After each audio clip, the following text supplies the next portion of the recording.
যুবভারতীর আরেকটা নাম তো মোহনবাগান মাঠ হয়ে গেছে, কারণ এটাই তো এখন মানুষের মনমান সমর্থকদের অভ্যেস হয়ে গেছে যুবভারতীতে এসে সেলিব্রেট করা। এখন একটা জিতে যাওয়ার পরে একটা স্ল্যাকনেস তো আসা উচিতই, বাট টিম ভালো খেলেছে, টিম জিতেছে, সামনের দিকে তাকাতে হবে, কারণ এবছর যা টিম খেলছে তাতে আমাদের একটা ডাবল করার সম্ভাবনা আছে। ইনফ্যাক্ট এই লাইনেই সুপার কাপও আছে।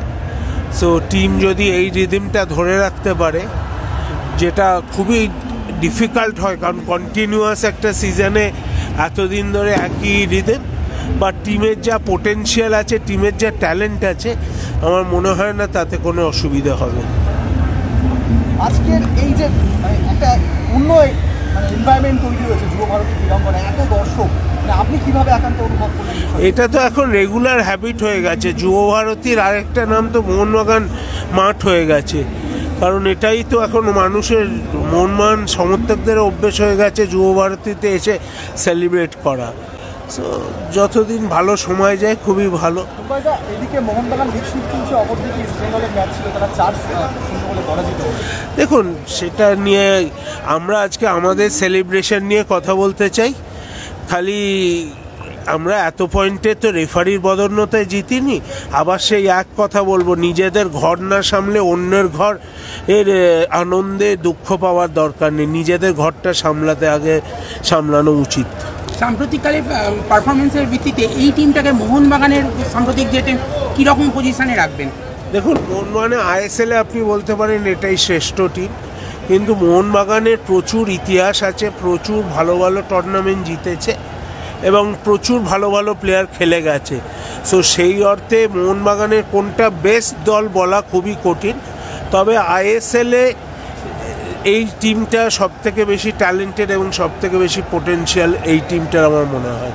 গোয়াকে হারিয়ে সেটা সম্ভব হলো ডেফিনেটলি। খুব দেখুন, একটা জিতে যাওয়ার পরে একটা স্ল্যাকনেস তো আসা উচিতই, বাট টিম ভালো খেলেছে, টিম জিতেছে, সামনের দিকে তাকাতে হবে, কারণ এবছর যা টিম খেলছে তাতে আমাদের একটা ডাবল করার সম্ভাবনা আছে। ইনফ্যাক্ট এই লাইনেই সুপার কাপও আছে।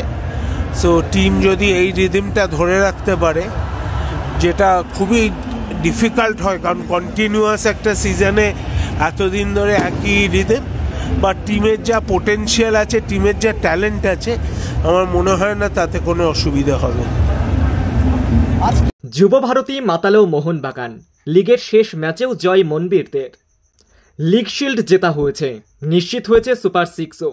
শনিবার ম্যাচে নামার আগেই উৎসবে মেতে উঠেছিলেন সমর্থকেরা। দেশের নানান প্রান্ত থেকে যুবভারতীতে ভিড় জমিয়েছিলেন প্রিয় দলের খেলা দেখতে। আশাহত হলেন না কেউই, প্রত্যেকেই হাসি মুখে ফিরছেন, সপ্তাহ শেষ করছেন হাসি মুখে। এফসি গোয়ার বিপক্ষে দুরন্ত খেলল মোহনবাগান। প্রথমার্ধের শেষে খেলার ফল ছিল 0-0, কিন্তু সর্বশেষ 2-0 গোলে জয়লাভ করল মোহনবাগান। দ্বিতীয়ার্ধে মোহনবাগানের শুরুটা খুব একটা ভালো হয়নি। গোয়া ম্যাচ আর জমাতেও পারেনি।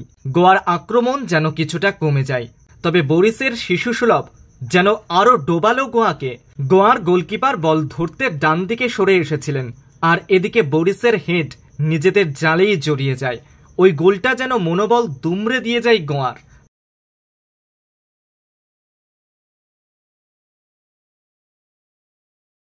ইন্ডিয়া আরো ভালো ফর্মে। ইন্ডিয়া 23 ওয়ার্ল্ড কাপ ফাইনাল খেলেছে, 24-এ টি20 ওয়ার্ল্ড কাপ চ্যাম্পিয়ন হয়েছে। এই টুর্নামেন্টে আনবিটেন, আর কি হবে এ তো আমি বলতে পারবো না খেলায়, কিন্তু সবাই ভালো ফর্মে আছে। কোহলি আছে, গিল আছে, তারপরে শ্রেয়াস আইয়ার আছে, রোহিত শর্মা, সবাই ভালো ফর্মে। কেএল রাহুল, হ্যাঁ ভালো খেলা হবে।